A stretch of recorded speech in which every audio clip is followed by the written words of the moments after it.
How to manipulate your own brain into enjoying hard work. Most people approach hard work with a sense of dread, as if it's something they have to painfully force themselves through using sheer willpower.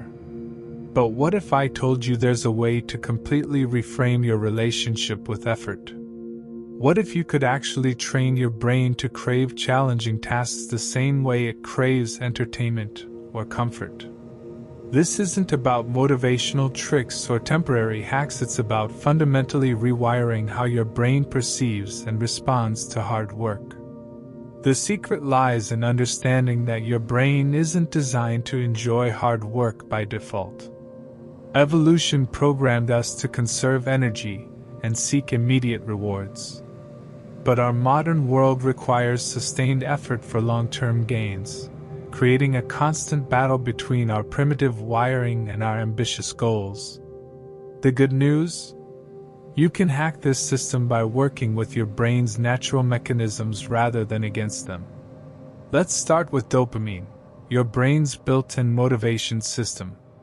Most people only get dopamine hits when they complete tasks, which makes the process of working feel like a chore. But you can engineer your environment to trigger dopamine throughout the work process. Try breaking projects into absurdly small components instead of write a paper, make it, write one sentence. Each micro-completion releases a little dopamine, creating a snowball effect of motivation. Visual progress trackers work similarly. When you physically see your advancement, even in small increments, your brain interprets this as rewarding.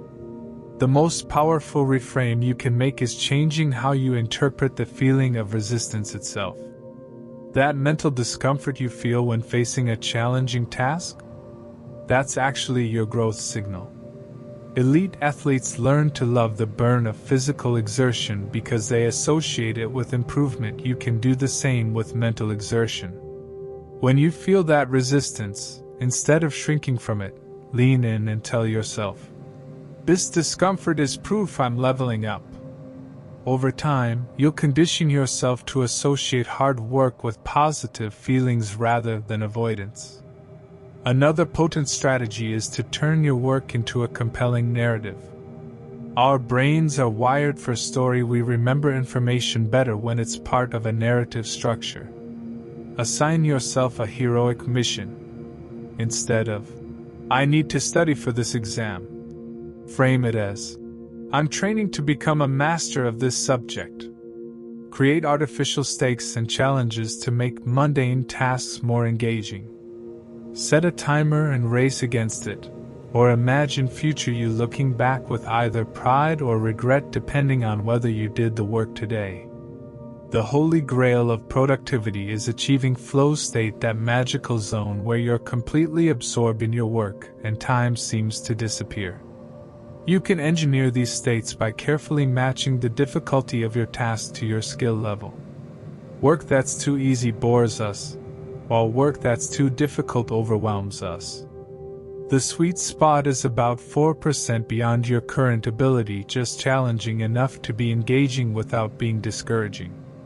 Eliminating distractions is equally crucial. True flow requires uninterrupted focus, which is why the most productive people often work in dedicated time blocks with all notifications off. Social factors play a huge role in how we perceive effort. Even if you consider yourself independent, your brain is profoundly influenced by those around you.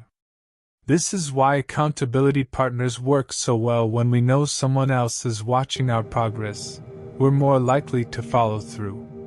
You can leverage this by joining productivity communities, sharing your goals publicly, or even just telling a friend what you plan to accomplish.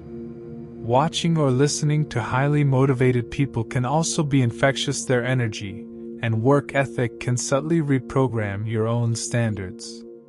Here's a counterintuitive trick for when resistance feels overwhelming: the 2-minute hate. Set a timer for 2 minutes and give yourself full permission to hate the task you're avoiding. Complain out loud, groan, resist, but when the timer goes off, you must start. This works because resistance is always strongest before beginning. Once you're in motion, the mental friction decreases dramatically. It's like jumping into cold water. The anticipation is worse than the actual experience. The ultimate goal is to make hard work feel addictive. Not in a compulsive, unhealthy way, but in the sense that your brain begins to associate effort with reward. This happens when you consistently pair challenging work with positive reinforcement, whether that's the satisfaction of checking items off a list, the pride of skill development, or the tangible results of your efforts. Over time, you'll find yourself actually missing work when you're not doing it, the same way fitness enthusiasts miss their workouts. Remember that this rewiring takes consistent practice. You're not just changing habits, you're altering deep neurological pathways. Start small, celebrate every victory, no matter how tiny, and be patient with the process. The payoff is enormous. A life where discipline feels natural, where challenges excite rather than intimidate, and where your potential is limited only by your willingness to engage in the deliberate practice of becoming your best self. The real question isn't whether you can learn to enjoy hard work. The science proves you can. The question is, what incredible things could you accomplish once hard work stops feeling hard and starts feeling like your superpower? The answer might just redefine what you believe is possible for your life. Please like and subscribe.